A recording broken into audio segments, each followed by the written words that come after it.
Yes, yes, yes. Oh, we're here. We're here. We're very, very, very much here. And we will need the vehicle to push and relax herself more than usual, because we know this vehicle very well. And um, the conversation we need to discuss, to share with you, because we know that many of you are needing this information, is a topic that she is very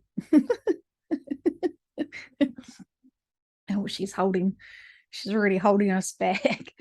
She's a prude with this conversation, and so we will help assist our message today, because this is an important one. And while she has giggles, and her maturity is not as par as many others, she is fine with that. And we have so much to say, we're almost overwhelming her senses. And so we will pardon our process, but we need you to understand what it takes for her to push away her consciousness and her, we want to say in this situation, embarrassment. Well, we are not talking about her. Oh, she's so relieved about that. We will be talking about others and sexual. Oh, she's tripping over again. She's feeling very flushed.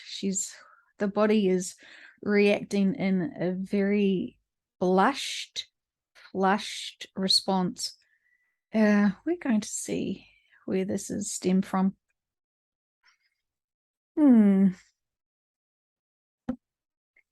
There is other lifetimes that have been of assistance to spiritualism, but through religion, and this has looked upon that lifetime as what you would consider and label a nun. And so the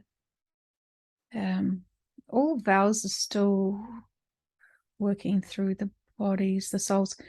You know that the soul doesn't really remember or know which lifetime it is living. It is being in a human, in the vessel, in the body, playing out that role which has been guided by us.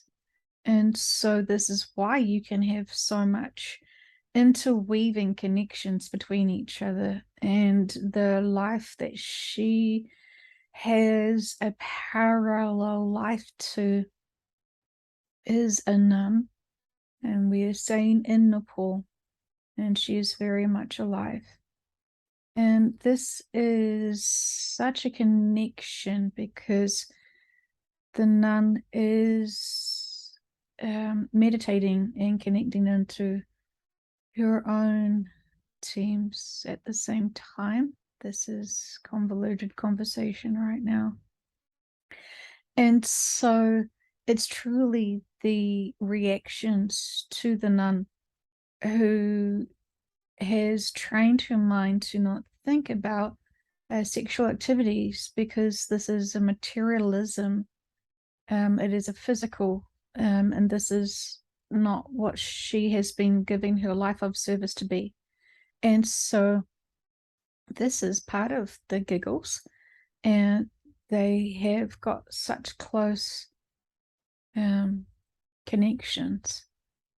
The the vehicle we're speaking through now, that you know is Joe, has healthy life, and so does the Himalayan nun. But this conversation always makes the Joe feel juvenile, even though she's not going to allow us to say sexually active, but we said it. And so this is clarifying. So the soul is still living through many vessels. And so it is simultaneous. You know that there is no such thing as time. There is all occurring at the same time. And so we know that there is an extra level of modesty that goes with this work that is more than just Jo's consciousness and her way of living, because the nun who is in Nepal, she doesn't, it's the language barrier blocks the confidence of Jo even trying to speak in that language. But she could if she relaxed herself more into it.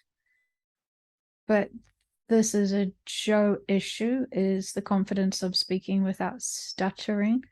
And she does not like to pronounce words incorrectly, and she's been working on that, and she's better than she has been as she's moved through her personal stuttering, which she had in 2019.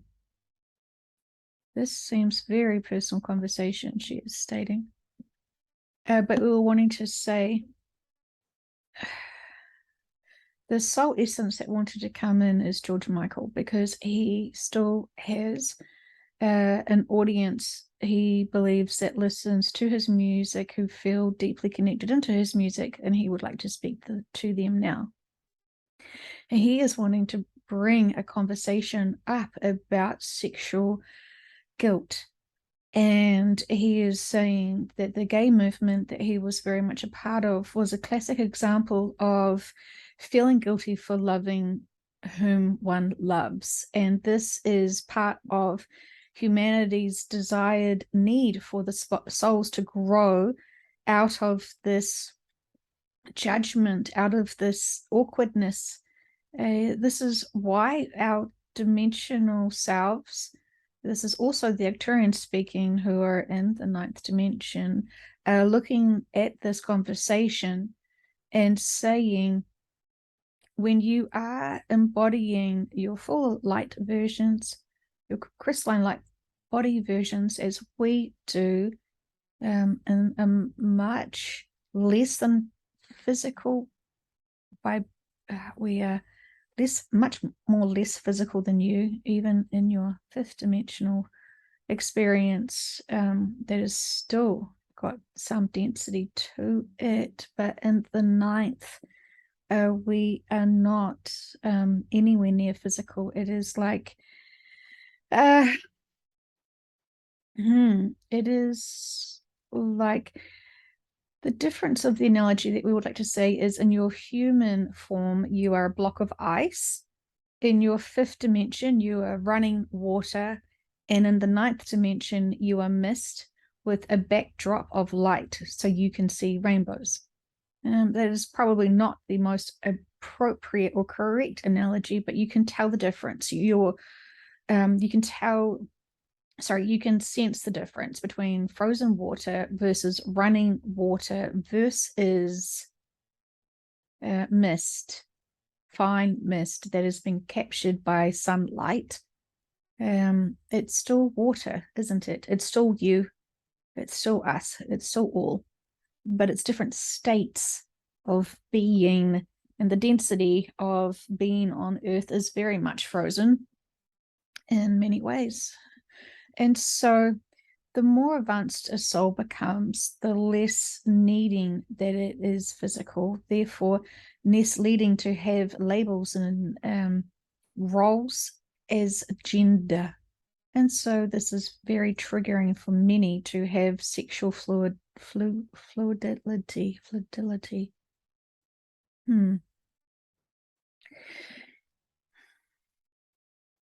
To be a female, to be a male, to be an independent being who feels connected and sexually attracted to others. We say, and we have always said, love love of self is important, but also love of others is important. And so honoring who you love is profound. You also know it gets complicated when you have many lifetimes of being one gender, and then you change the gender to be the opposite of what you've had many lifetimes of. And this is where the soul gets confused who it loves and who it should be loving in terms of social standards. It's you have heard the term "you're born this way," and we say yes because you've had so many lifetimes of being born and had so many relationships. You get stuck in a routine, so to speak, of living on earth. And if you've had predominantly one gender, you do get, your soul gets confused, but it's not a negative confusion. There is no God judging you. Only you judge you. And so if you're judging yourself for loving others, if you're judging yourself for loving self, this is inner work for you.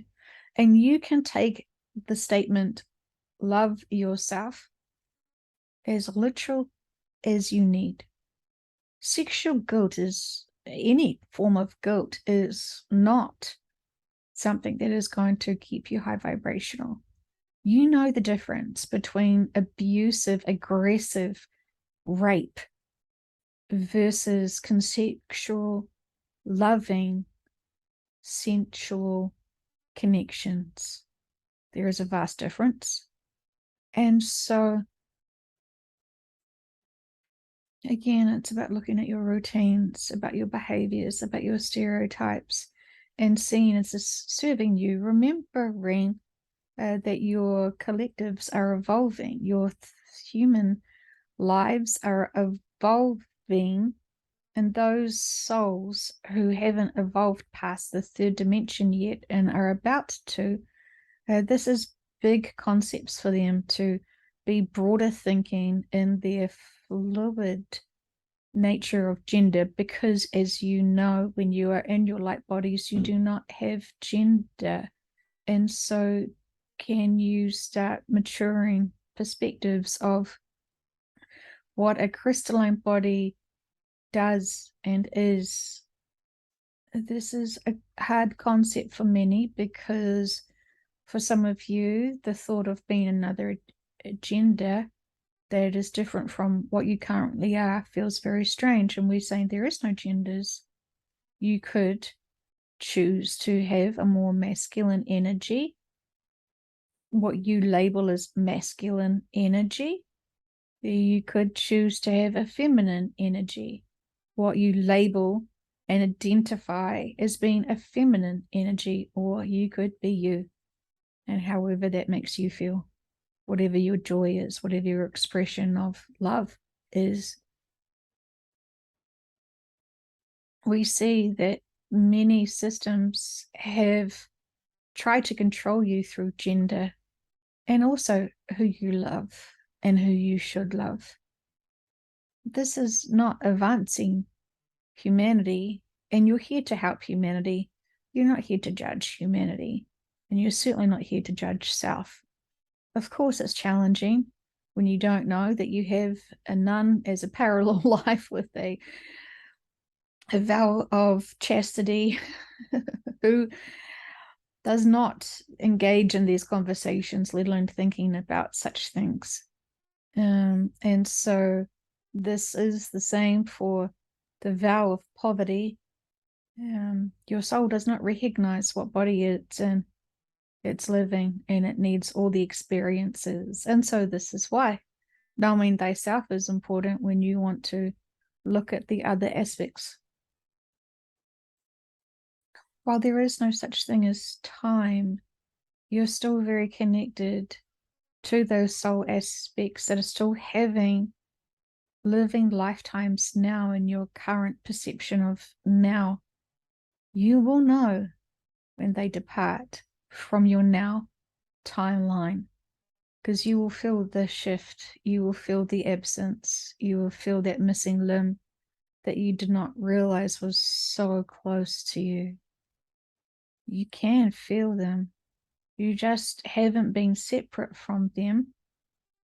And so you don't know the difference between who you truly are with your soul essence versus the others.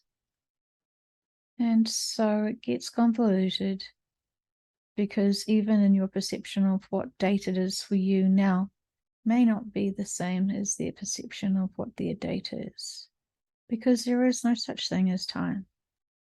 It gets incredibly challenging when we are trying to explain your life and how you are working and living through your lives versus then adding on some more complications for you to comprehend with your 3D minds about other parallel lives that are coexisting. And then when you know that parallel life has died because you've explored it in regression sessions, and you know that from your perspective, you could see the linear pattern of your lives. And this is also interesting because you can go back and see the time you had this life, and then the time you needed to recover, and then the time you had the next life, and so on and so forth.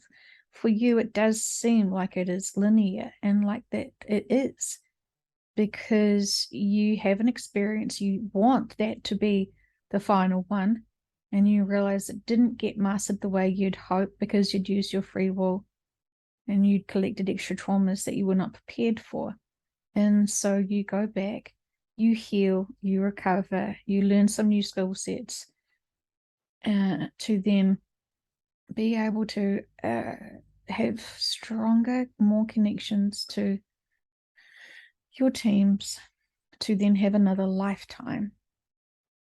And so there is those what you could consider linear lifetimes, but then there's also what you consider parallel lives, which technically, when you don't count time, are all happening at the same time. But the fact that you have one lifetime to explore and to know it wasn't mastered for various reasons, to then know you have the next lifetime, must be able to suggest to you that there is linear sequences that the life spans do have. And regardless of whether you can understand the concept of time and parallel lives, future lifetimes and past lifetimes, it is true that all of it is happening all at the same time. And so it does get convoluted, and we understand this. But we're wanting to talk to you about guilt in connection to sexuality. And we know that this is a direct response to certain sexual diseases because you are so guilty of your choices. You may not have gotten over one lover and you still are pining. We say what you could call revenge sex is often the connection to collecting a sexual disease, because you are trying to punish yourself and you're trying to punish others, so you do pick up manifestations of that. It's very interesting what you do to your bodies, and because you're so connected into each other, when you are having these practice runs of loving in the 3D, because you don't feel as completely nurtured and embraced and love growing up to the true love that you are used to, which is source love energy. When you start having intimate relationships with others, your hearts and your minds and your bodies completely fall into this love affair.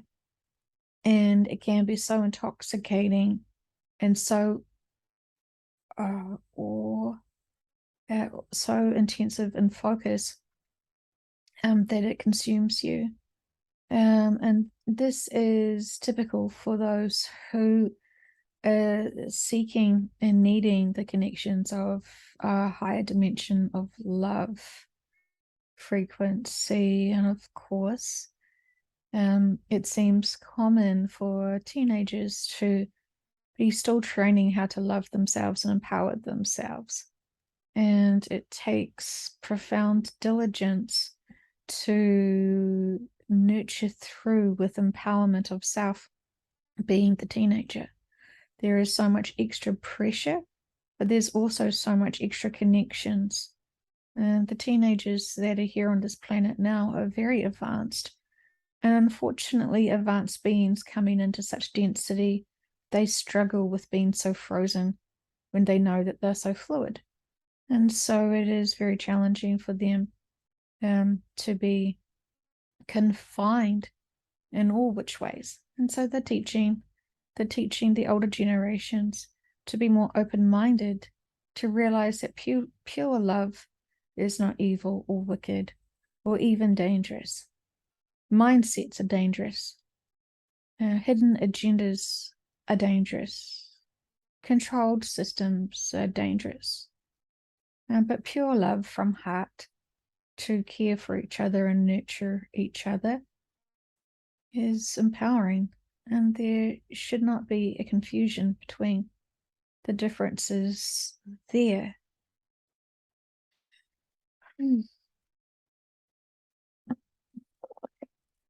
We will say that exploring your bodies is in positive, healthy ways is always going to be uplifting and beneficial for you.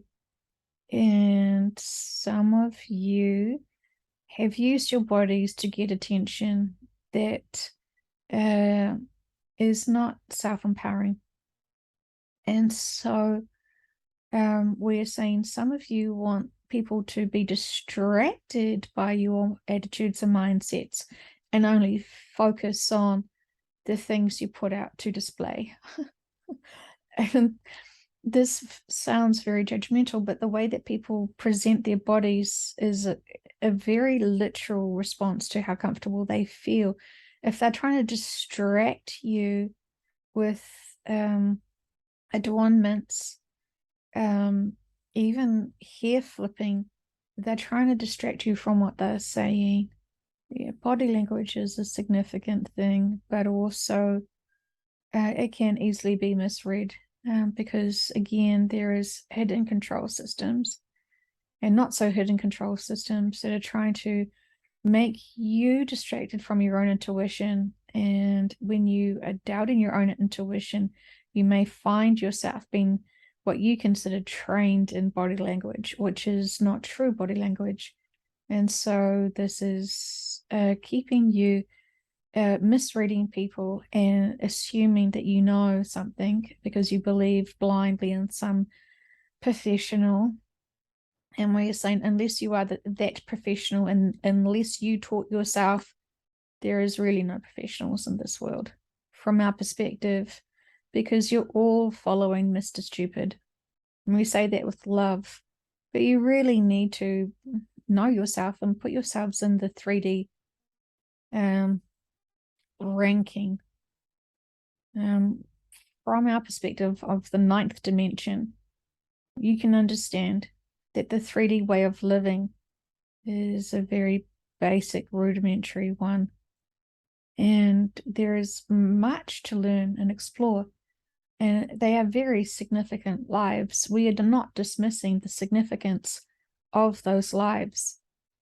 But to pretend that a human with a 3D mindset is a specialist in anything simply just states their egos, because there is so much out beyond this world in terms of wisdom, knowledge.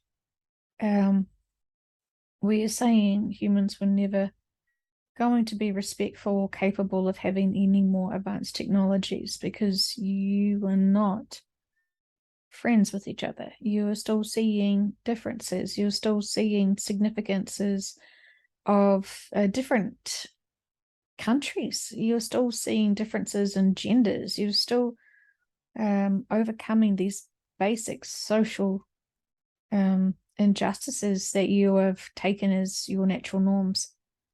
And so, again, there is much to be said about that. But if you are still thinking that because of your location, where you live, makes you better or less than anyone else, there is inner work there for you. You are all souls having earth experiences, and you're all very much human, as you are limited to be human for a very significant purpose. And while you're all multidimensional beings, and while you're all part of Source, don't get distracted for things that are outside your pay grade, shall we say. And we know that this is a human reference. Your human experiences are what you're there for, to be on Earth for. So getting distracted by anything else that is a distraction is not advisable. We have distracted ourselves, but we want you again to look at all your behaviors, attitudes, and routines. When we say that we love you, and when we say that we want you to love self, is there really anything that you're doing that should create guilt from your perspective? Maybe you worry that you're not enough, and then just that worry itself will drop your vibration. And if you're so worried and so fixated on worrying that you're not enough, not only will you drop your frequency vibrations, but you'll distract yourself from not being of service. And you will hide away, not reach out, not connect in with others that are physically in your lives, one way or another. You can have profound relationships with people you've never met, and that is the gift of the internet. And so are you seeing all your gifts that are around you, or are you still choosing to feel alone and isolated, still ignoring us, and still ignoring all that you have great connections to and opportunities to share, support, and inspire? We say this with love and remind you that many songs have many embedded memories of joy and healing and reflection of times past. We have said to you before to listen to your music that you grew up with, because this will put you in the same frequency of nostalgia, of memories. Is a wonderful opportunity for you to see how you feel with that music, how you feel with living in that time, and what you're going through. This is a great way to gently unpack those boxes of inner work. And we say this with love and appreciation for all that you're doing in earnest to empower yourselves, to inspire others, to find acceptance in themselves and acceptance in others.